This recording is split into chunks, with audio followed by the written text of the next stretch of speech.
Let's celebrate, celebrate good times, come on now. Let's celebrate, celebrate good times, come on now, na na na. 김혜민의 이슈 앤 피플.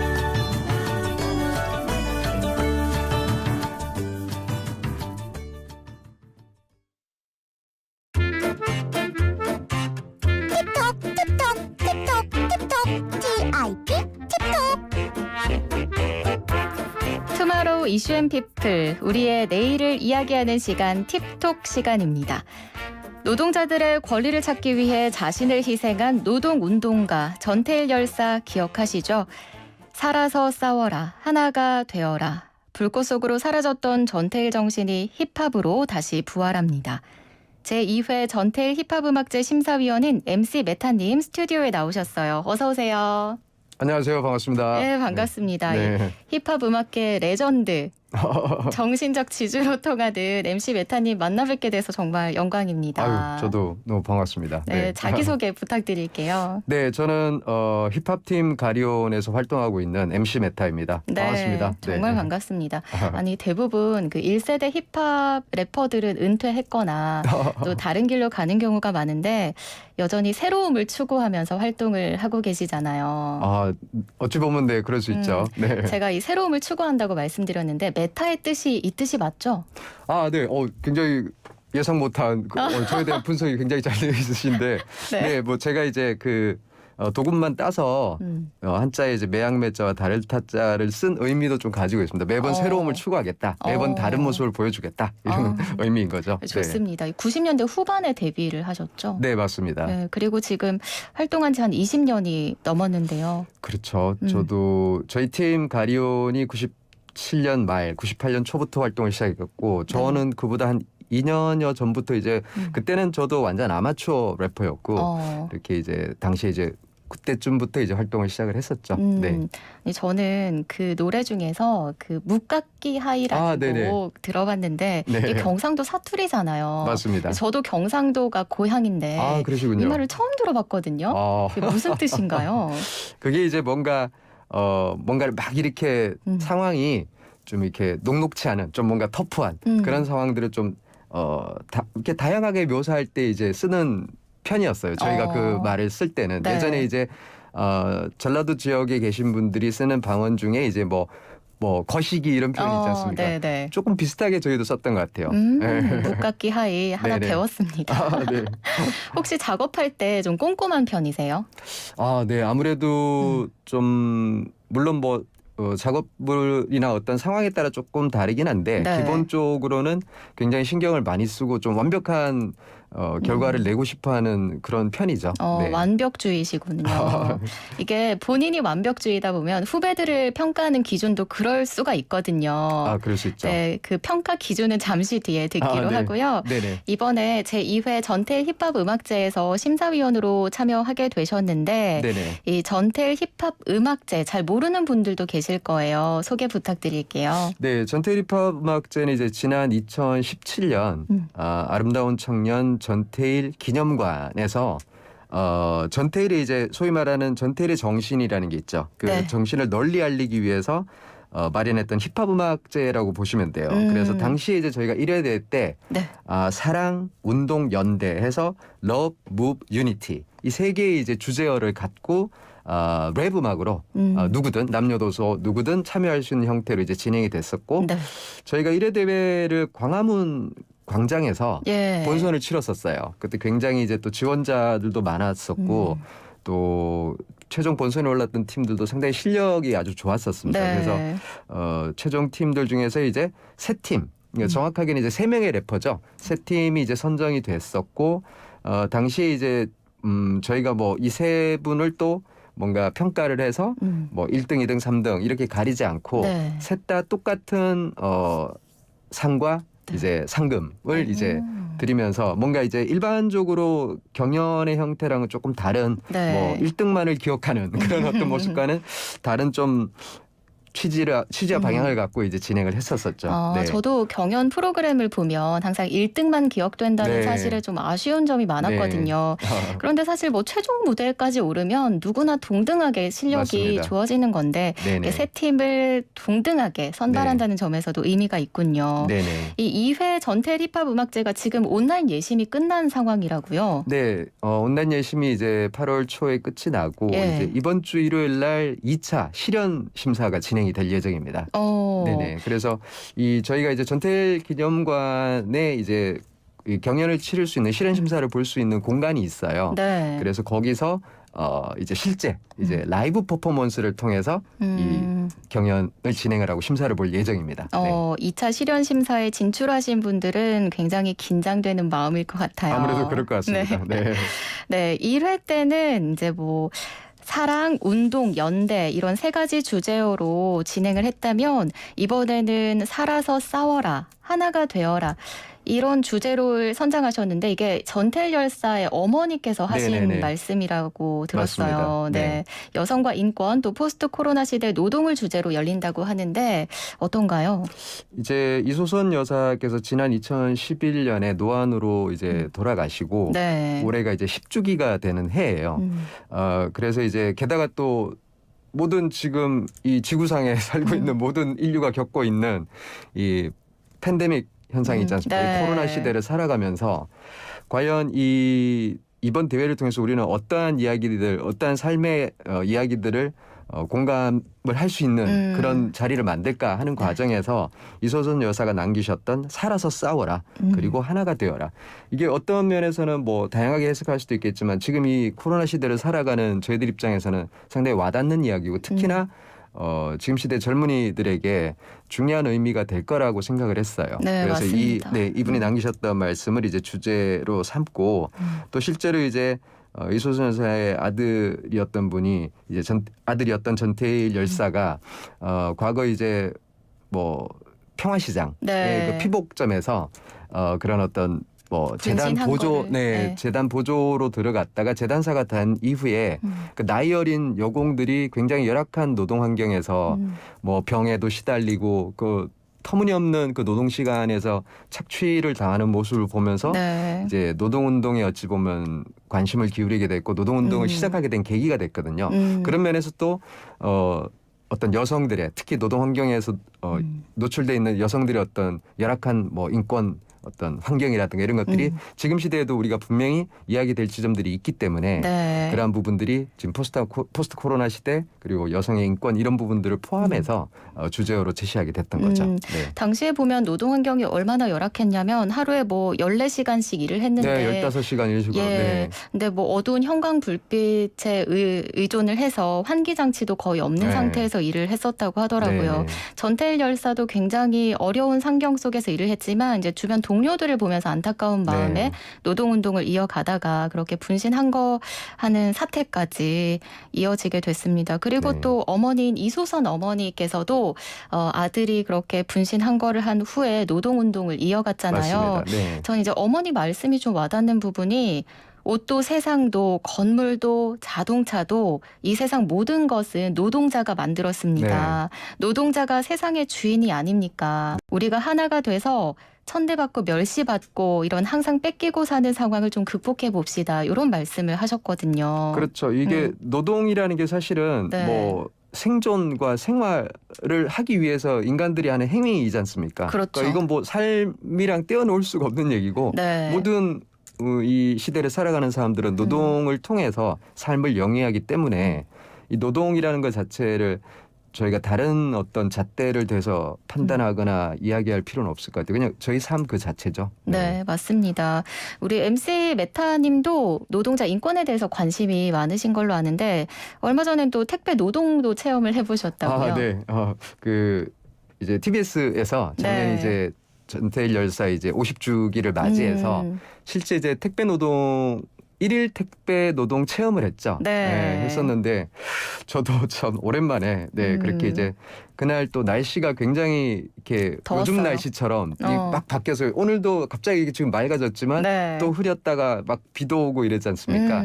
그런 것처럼 그날 하루 동안에도 비가 내렸다가 또 네. 갑자기 맑아져서 더워졌다가 이런데 당시 함께 이제 저는 이제 보조였지만 네. 저를 이제 리드해 주셨던 그 택배 노동을 하시는 분을 옆에서 곁에서 지켜보면서 너무 참 안타깝더라고요. 그분은 이제 식사 시간도 이제 아까우신 거예요. 그래서 식사를 거의 안 하시고 쉬는 네. 시간도 한 두어 번 정도. 그러니까 하루에 배정된 네. 물량이 워낙 많다 보니까 그렇죠. 네, 일을 끝내고 그렇죠. 퇴근하려면 식사 시간을 네, 못 네. 챙기는 거죠. 그나마 그 식사를 못 하시면서까지 일을 하셔야 그래도 9시 10시에 퇴근이 가능하신 거거든요. 네. 밤 9시 10시. 저는 가끔 그런 걸 보면 그런 분들이 부자가 됐으면 좋겠어요. 맞습니다. 예. 네. 노동의 대가를 좀 인정해주고 그런 그렇습니다. 분위기가 되면 좋겠는데요. 네. 자, 오늘은 전태일 힙합음악제 심사위원 MC 메타님과 함께 이야기 나누고 있습니다. 지금 보이는 라디오로 진행하고 있는데요. 혹시 MC 메타님 모습 궁금한 분들은 유튜브로도 보실 수 있고요. 또 궁금한 점 있다면 글로 남겨주세요. 자, 이 음악제가 젊은 음악인들과 소통을 통해서 전태일 정신을 잇는 네네. 그런 음악제라고 계속 말씀드리고 있는데 네네네. 자, MC 메타님이 생각하는 전태일 정신 궁금한데요. 앞서 말씀드린 것처럼 노동이라는 게 이 네. 전태일 열사를 얘기할 때는 당연히 이제 노동운동의 아이콘으로 저희가 인식을 하지 않습니까? 네. 이 노동이라는 거는 인간이 이제 생존과 생활을 하기 위해서 필수적으로 해야 되는 행위이고 그러기 때문에 이 노동은 우리 삶에서 뗄래야 뗄 수 없는 그런 단어인데 네. 이게 이제 과거에도 그렇고 지금도 그렇지만 노동자들의 인권과 환경이라는 게 결국 이제 우리 삶의 미래를 결정짓는 중요한 요소인데 여전히 이 열악한 환경 또는 개선돼야 될 지점들이 상당히 있다는 거죠. 그렇죠. 대표적으로 전태일 여사가 얘기했던 노동 3법이라는 거. 중대재해에 대해서 기업이 제대로 처벌받아야 된다. 네. 그리고 또 근로기준법이 지금 현행 이제 5인 이상만 적용이 되지만 네, 네. 5인 미만의 사업장에서도 근로기준법이 적용돼야 된다. 그리고 마지막으로 노조, 노동조합을 어떠한 형태의 기업 사업장에서도 노조의 권리가 있어야 된다라는 네. 이 세 가지 노동 3법들을 그 옛날부터 외쳐왔던 것들이 지금도 여전히 외치고 있죠. 있다라는 점에서 사실상 이 전태일의 정신은 지금도 여전히 유효하고 이 외침이 계속 아직도 울리고 있다고 저는 느끼고 있어요. 네, 또 계속 이어져야 하고 그런 그렇습니다. 부분이 있는데요. 네. 자, 그러면 힙합 음악계는 어떤가요? 그 말씀하셨듯이 그 삶의 반영이 가장 직접적인 대중 예술이고 네. 또 힙합을 하고 싶어하는 후배들이 굉장히 많을 텐데요. 또 힙합 음악계 현실도 어떤지 궁금하네요. 그러니까 아무래도 지금 뭐 코로나 시대에 꼭 이 힙합이라는 장르 말고도 네. 뭐 문화예술, 대중문화예술뿐만 아니라 모든 분야에 계신 분들이 다 힘드신데 제가 이제 랩을 하는 사람이다 보니까 저희 쪽 이야기를 말씀을 드리자면은 네. 뭐 이렇게 공연할 수 있는 기회가 없어요. 그러니까 음악하는 사람들이 무대에 올라가서 라이브 음악을 통해서 관객들이나 팬을 만나고 또 그 과정이 음악의 어떤 기본적인 활동이잖아요. 그렇죠. 근데 그러한 부분들이 지금 코로나 시대에 뭐 많은 분들이 당연히 아시겠지만 뭐 소형 또는 중형 공연장들이 유지가 안 되는 거죠. 네. 이 지금 정부의 방역 지침도 지켜야 되고 또 실질적으로 그렇게 사람들이 많이 모이지를 못하니까. 네. 그리고 저도 최근까지 뭐 연극 무대라든가 소규모 공연들 조금씩 이제 방역 지침을 지키면서 네. 이루어지고 있는 공연장을 가서 보면은 다 마스크를 하고 착석을 해서 봐야 돼요. 맞아요. 네, 근데 이제 음악이라는 걸 들으면 자연스럽게 뭔가 같이 이렇게 놀고 싶잖아요. 소리도 지르고 싶고. 그렇죠. 근데 그런 게 전혀 이제 배제된 상태로 라이브 음악을 즐긴다는 게 상당히 좀 오히려 좀 고통스러워 보이더라고요. 근데 이제 그런 것들이 지속적으로 지금 해를 넘겨서 계속 가다 보니까 공연업계에는 지금 말도 못할 정도로 힘들죠. 네, 공연 그나마 이제 뭐 저희 같은 래퍼들은 음원을 이제 발표를 한다든가 네. 또는 다른 어떤 대체제가 될 수 있는 걸 통해서 어떤 음악의 외적 활동을 어떻게든 끌고 와서 연결하려는 노력들을 하겠지만 네. 뭐 밴드 음악을 하시는 분들은 멤버들이 모여서 합주도 해야 되고 또 라이브 무대를 계속 이어가야 될 그런 어떤 장르적 특성이 있는데 네. 그런 면에서 너무 힘들죠. 네. 저도 얼마 전에 어떤 한 공연을 보러 다녀왔어요. 네네. 그런데 이제 마스크를 써야 하고 한 2시간, 3시간을 네네. 그리고 오로지 박수와 허밍 함성만 네네. 할 수밖에 없다는 현실이 너무 네네. 답답하더라고요. 그렇습니다. 그리고 무대에 있는 그 배우들도 보면 그 예전에 그 함성들이 그리울 때가 너무나 많을 것 같은 거예요. 그럼요. 저희가 이제 올해 3월에 네. 우리의 무대를 지켜주세요라는 공연이 있었습니다. 이게 이제 비대면 공연이었거든요. 예. 이제 씬에서 활동하고 있는 뮤지션 중에 이제 해리 빅버튼의 이성수님이 네. 어떤 이 공연장이 점점 사라지고 있는 현실들이 저희 입장에서는 이 서식지가 이제 말살되는 거잖아요. 그렇죠. 서식지 환경이 이제 이렇게 말라서 다 사라지게 되면은 저희는 이제 먹고 살 수 있는 공간이 사라지니까 네. 그래서 공연장을 살리자. 공연장이 문을 닫지 않게 우리가 모여서 이 공연을 이뤄내고 또 그 공연을 통해서 관객분들이 모일 수 있게 해보자라는 걸로 우리의 무대를 지켜주세요라는 걸 진행을 할 때 제가 비대면 공연이니까 그럼 온라인으로 진행이 그렇죠. 되나요? 네, 그래서 지금 제가 이 방에 있는 것처럼 카메라 앞에서 저희가 공연했단 말이에요. 근데 이게 방금 말씀하신 것처럼 관객들의 반응이라는 게 결국 이 뮤지션들의 에너지와 직결이 되지 않습니까? 그렇죠. 이 퍼포먼스와. 근데 저희가 그냥 혼자 방에서 연습하는 것처럼 네. 오히려 그거보다도 더 민망할 때가 있었어요. 근데 그러함에도 그런 카메라를 보면서 섀도우 복싱을 하듯이 혼자서 뭐 팀끼리 이렇게 하는 것만이라도 그 무대에 갔다는 것만으로도 너무 뭔가 막혀있던 숨통이 조금이라도 트이는 느낌이 있었거든요. 네네. 네. 너무 그립습니다, 무대가. 정말 몇 년 관객들도. 전까지만 해도 이렇게 팬데믹 상황으로 무대를 못 오르게 되고 또 관객들과 호흡을 못 맞추게 된다는 걸 상상도 못 했는데 그렇죠. 네. 이게 막상 현실이 되어버리고 또 이게 끝나지 않을 것 같은 그런 두려움도 가끔 들 때가 있잖아요. 맞습니다. 그럴 때마다 어떻게 좀 돌파구가 없을까 그런 생각도 해봅니다. 네. 그래서 이번에 전텔 힙합 음악제가 2년 만에 또 개최가 되는 건데 그렇죠. 원래는 이게 혹시 1년에 한 번씩 개최할 예정이었나요? 이게 원래 저희가 처음 시작할 때 뭐 해마다 개최할 것까지 계획을 잡은 건 아니었어요. 근데 이제 네. 저희도 한 2년 단위로 우선은 한번 해봅시다라고 시작을 했던 거였고, 제가 이제 오늘 이제 심사위원 자격으로 나왔지만 실질적으로 저랑 아날로그 소년이라고 같이 저랑 활동하는 이제 힙합씬에서 활동하는 래퍼가 있는데 네. 이분이랑 저희가 이제 프로듀서로서 같이 참여를 하고 있어요. 그래서 이 공연 음악제 자체를 같이 기획 운영을 하고 있는데 네. 이게 원래 2년 단위였으면 이제 2017년, 2018년, 2019년 이렇게 왔었어야 되는데 코로나 이 이슈 때문에 네. 더 이제 밀린 거죠.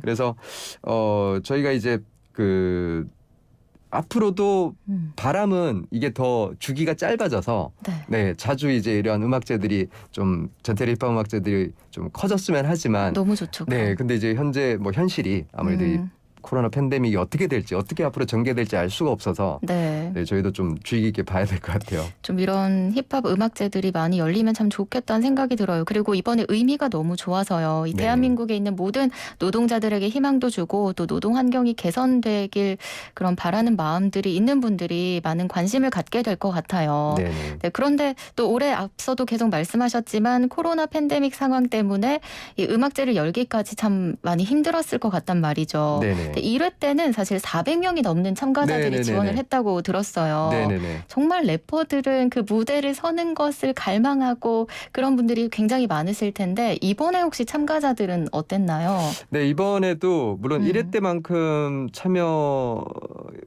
많지는 않았어요. 왜냐하면은 이제 작년부터 해서 이제 이 코로나 시기가 되면서 네. 모든 어떤 그런 사람들이 모이는 행사들이 이제 어렵잖아요. 네. 그러다 보니까 올해 하반기 쪽에 이런 각종 경연들이 좀 몰려버렸어요. 그러다 보니까 이 랩을 래퍼들이 지원할 수 있는 어떤 음악제나 경연제 같은 경우도 지금 하반기에 하는 게 많다 보니까 아무래도 이제 네. 좀 집중도가 떨어지겠죠. 네, 그래서 네. 이 좀 수는 줄었지만 그 대신에 이제 전반적인 제가 이제 1차 온라인 심사를 보면서 느꼈던 점은 전반적인 이 실력, 음악성들은 많이 올라왔어요. 그래서 실력파 래퍼들이 많아서 사실 심사할 때 굉장히 좀 어려웠습니다. 네. 이게 참 점점 날이 갈수록 실력파들이 늘어나고 네. 있는 것 같아요. 그래서 그렇죠. 심사위원 입장에서도 심사하는 기준을 좀 엄격하게 정해둬야 할 것 같거든요. 네네. 혹시 지금 듣고 있는 분들도 굉장히 귀를 기울이실 것 같은데 우리 MC 메타님만의 심사 기준이 있어요? 저는 뭐 늘 음악 또는 예술이 가진 가장 중요한 요소라고 네. 생각하는 건 독창성이라고 생각을 해요. 어. 개인적 기준이지만 네. 독창성이야말로 그 사람의 어떤 정체성이자 그 사람의 음악의 색깔이라고 생각하기 때문에 뭔가 유행하는 또는 뭐 많은 사람들이 좋아하는 것을 따르기보다는 네. 본인의 어떤 이야기, 본인의 삶의 이야기들을 본인이 표현할 수 있는 본인만의 어떤 독창적인 방식으로 표현한다면 저는 거기에 높은 점수를 줄 것 같습니다. 와, 굉장히 어려운데요. 아, 그렇죠. 이게 네. 사실 뭐 다 어렵지만 특히 네. 이런 어떤 뭐 예술 예술 분야. 분야는 네 어렵죠. 그렇죠.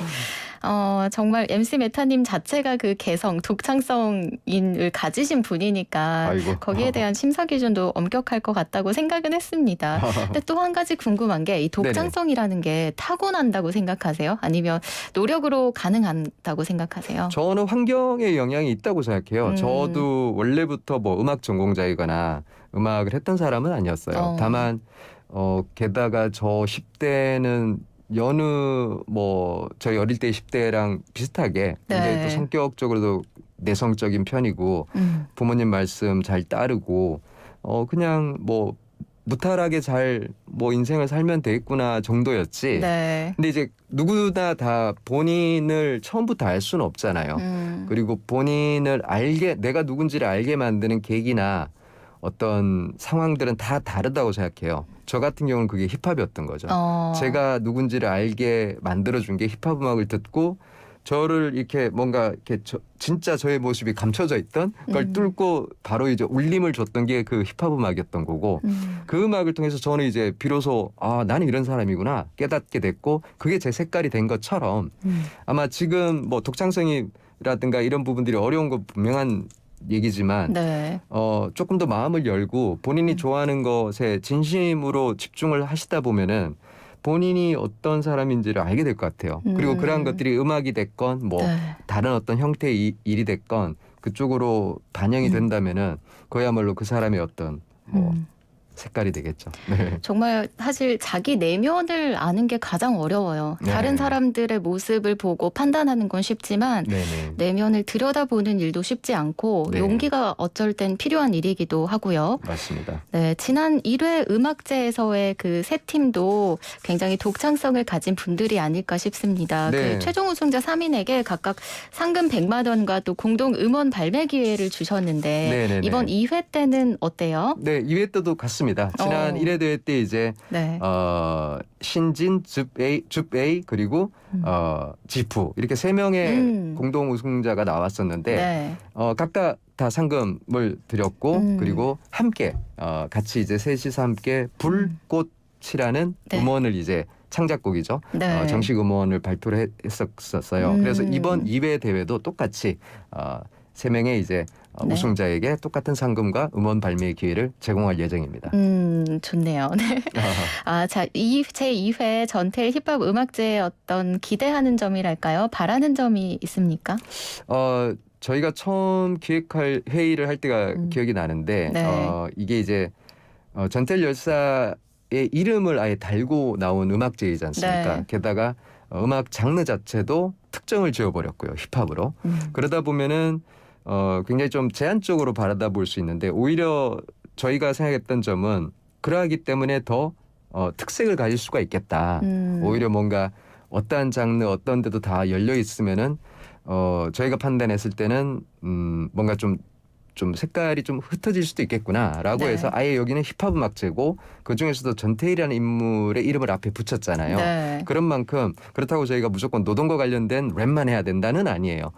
1회 대회 때 러브, 무브, 유니티 세 가지 키워드를 선택했던 것도 전태일의 어떤 남겼던 글이라든가 그 열사가 남겼던 글이라든가 그를 기억하는 사람들이 이야기를 들어보면 굉장히 사랑으로 충만했던 분이셨어요. 네. 그러니까 사랑이 있기 때문에 움직일 수가 있는 거죠.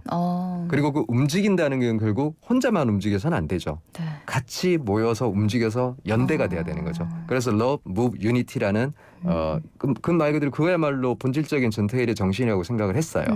그런 것처럼 이 전태일 힙합학제는 뭐 이건 노동인권만 이야기하는 래퍼들만 나갈 수 있는 거야?